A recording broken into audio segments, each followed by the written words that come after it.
আসসালামু আলাইকুম ওরহমতুল্লাহ। 1 মিনিট মাদ্রাসায় আপনাকে স্বাগতম। আজ আমি আলোচনা করব, আজ বুধবার আসরের নামাজের পর থেকে শুরু করে মাগরিবের আগ পর্যন্ত এই সময়টিতে একটা 2 শব্দের ছোট্ট দোয়া কষ্ট করে 3 বার দেখে দেখে পড়লেও আল্লাহ তাআলা আপনার জীবনের সকল গুনাহ মাফ করে দেবেন। আপনারা অবশ্যই আমলটি করবেন, এই উদ্দেশ্যে ভিডিওটি সম্পূর্ণ দেখার অনুরোধ করছি। দৈনিক 5 ওয়াক্ত নামাজ ফরজ। নামাজ মানুষকে আত্মশুদ্ধি অর্জনে সাহায্য করে, পবিত্রতা অর্জনেও সহায়তা করে। দিনে 5 বার ওযু করার মধ্য দিয়ে মানুষ শারীরিক পরিচ্ছন্নতা অর্জন করে। বিনম্র চিত্তে নামাজ আদায়ের মাধ্যমে অন্তত 5 বার আল্লাহ রাব্বুল আলামিনকে স্মরণ করে থাকে। আসরের নামাজের বা আসরের সালাতের নিয়মটি আমি শিখিয়ে দিচ্ছি দিনী ভাই বোনেরা। আসরের 4 রাকাত ফরজ সালাত প্রত্যেক প্রাপ্তবয়স্ক নরনারীর আদায় করা উচিত।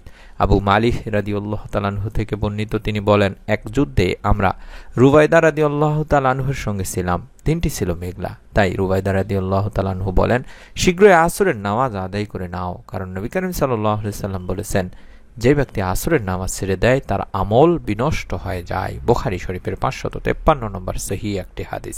শুধু তাই নয়, আবু হুরায়রা রাদিয়াল্লাহু তাআলা আনহু থেকে বর্ণিত হাদিসে আল্লাহ রাসূল সাল্লাল্লাহু আলাইহি সাল্লাম বলেছেন, ফেরেশতারা পালাবদল করে তোমাদের মাঝে এসে থাকেন, এক দল দিনে এক দল রাতে। আসর ও ফজরের সালাতে উভয় দল একত্রিত হন, অতঃপর তোমাদের রাত যাপনকারী দলটি উঠে যায়। তখন আল্লাহ রাব্বুল আলামিন আল্লাহ তাআলা তাদের জিজ্ঞাসা করেন, আমার বান্দাদের কোন অবস্থায় রেখে এলে?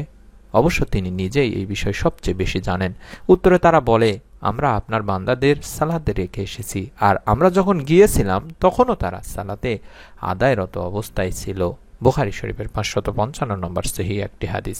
শুধু তাই নয়, আবু হুরায়রা রাদিয়াল্লাহু তাআলা আনহু থেকেও একটি হাদিসে পাওয়া যায়, যেখানে আল্লাহ রাসূল সাল্লাল্লাহু আলাইহি সাল্লাম বলেছেন, তোমাদের কেউ যদি সূর্যাস্তের আগে আসরের নামাজের এক সিজদা পায়, তাহলে সে যেন সালাত পূর্ণ করে নেয়, আর যদি সূর্যোদয়ের আগে ফজরের সালাতের এক সিজদাও পায়, তাহলেও সে যেন সালাত পূর্ণ করে নেয়। সুবহানাল্লাহ। বুখারী শরীফের 556 নম্বর একটি হাদিস। শুধু তাই নয়, আসরের 4 রাকাত সুন্নত নামাজ সম্পর্কেও হাদিসে রয়েছে দিনী ভাই বোনেরা, এবং এর ফজিলত বলা হয়েছে। আসরের সালাতের ফরজ সালাতের আগে 4 রাকাত সুন্নত সালাত রয়েছে। এটি গায়রে মুআক্কাদা, তাই আদায় করা উত্তম। আল্লাহ রাসূল সাল্লাল্লাহু আলাইহি সাল্লাম নিজেও এই নামাজ আদায় করেছেন। আলী ইবনে আবু তালিব রাদিয়াল্লাহু তাআলা আনহু থেকে বর্ণিত, তিনি বলেন, রাসূলুল্লাহ সাল্লাল্লাহু আলাইহি সাল্লাম আসরের ফরজ নামাজের আগে 4 রাকাত সুন্নত নামাজ পড়তেন। তিরমিজি এবং সুনানে ইবনে মাজাতে বলা হয়েছে।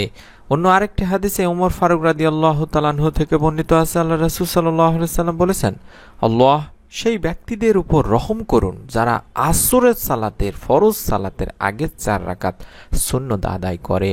আবু দাউদ, তিরমিজি শরীফের একটি হাদিস। এই সুন্নত কিংবা ফরজ নামাজ আদায় করার পরে আপনাদেরকে আমলটি করতে হবে। বিশেষ করে ফরজ নামাজ আদায় করার পরে অবশ্যই আমলটি করবেন। যারা আজকে ভিডিওটি দেখছেন তাদের কাছে অনুরোধ করব, আজকের এই ভিডিওটি দেখার ওসিলায় হলেও আপনারা আসরের আগে 4 রাকাত সুন্নত নামাজটি আদায় করে নেবেন, কারণ নবী সাল্লাল্লাহু আলাইহি সাল্লাম এই নামাজ আদায় করতেন। আপনাদেরও অবশ্যই মাঝে মাঝে আদায় করা উচিত। আমি অনুরোধ করব, যারা ভিডিওটি দেখছেন তারা প্রত্যেকে আজকে অন্তত আসরের 4 রাকাত সুন্নত নামাজ আদায় করে নেবেন, নিয়ত করে ফেলুন। আমরা শয়তানের ধোকায় পড়ে বা শয়তানের প্ররোচনায় পড়ে আল্লাহ তাআলার অবাধ্যতায় হয়ে যায় এবং গুনাহ করে ফেলি। কিন্তু গুনাহ হয়ে গেলে একজন মুসলমানের প্রথম কাজই হলো তওবা করা, আর তওবা মানেই হলো গুনাহ থেকে প্রত্যাবর্তন করা, আল্লাহ তাআলার কাছে ফিরে আসা। পাপী বান্দাদের আল্লাহ রাব্বুল আলামিন আশার বাণী শুনিয়েছেন। বর্ণিত হয়েছে, হে আমার বান্দারা, যারা নিজেদের উপরে জুলুম করেছো, তোমরা আল্লাহর রহমত থেকে নিরাশ হও না। নিশ্চয়ই আল্লাহ সব গুনাহ মাফ করেন, তিনি ক্ষমাশীল, পরম দয়ালু। সূরা জুমার 53 নম্বর আয়াতে বলা হয়েছে। হাদিসেও পাওয়া যায়, আবু হুরায়রা রাদিয়াল্লাহু তাআলা আনহু থেকে বর্ণিত একটি হাদিসে আল্লাহ রাসূল সাল্লাল্লাহু আলাইহি সাল্লাম বলেন, তোমরা যদি পাপাচার করতে, এমনকি তোমাদের পাপ আকাশের সীমা পর্যন্ত পৌঁছে যেত, অতঃপর তোমরা তওবা করতে, তাহলে আল্লাহ রাব্বুল আলামিন অবশ্যই তোমাদের তওবা কবুল করবেন, তোমাদের মাফ করে দেবেন, ক্ষমা করে দেবেন। সুনানে ইবনে মাজাতে বলা হয়েছে। শুধু তাই নয়, আমাদের যখনই গুনাহ হয়ে যাবে, আমরা যদি সঙ্গে সঙ্গে আল্লাহ তাআলার কাছে আমাদের গুনাহের জন্য মাপ চাই, ক্ষমা চাই, তওবা করি, তাহলে আল্লাহ তাআলা আমাদের গুনাহ মাফ করে দেবেন, ক্ষমা করে দেবেন। তাই আমি আপনাদের কাছে অনুরোধ করব, আপনারা আসরের নামাজ আদায় করার পরে কয়েকবার দরুদ ও ইস্তেগফার পড়ে নেবেন। যে কোনো দরুদ, যে কোনো ইস্তেগফার পড়তে পারেন। তারপরে কম করে হলেও যে ছোট্ট 2 শব্দের 3 শব্দের একটি দোয়া দেখাচ্ছে, এটি 3 বার পাঠ করবেন। রব্বি ইন্নি যলামতু নাফসি ফাগফিরলি। আরবি বাংলা দুটি উচ্চারণ দেখাচ্ছি, এভাবে 3 বার পড়বেন। রব্বি ইন্নি যলামতু নাফসি ফাগফিরলি, রব্বি ইন্নি যলামতু নাফসি ফাগফিরলি, এভাবে 3 বার পড়বেন। হে আমার রব, নিশ্চয়ই আমি আমার নফসের প্রতি জুলুম করেছি, সুতরাং আপনি আমাকে ক্ষমা করে দিন।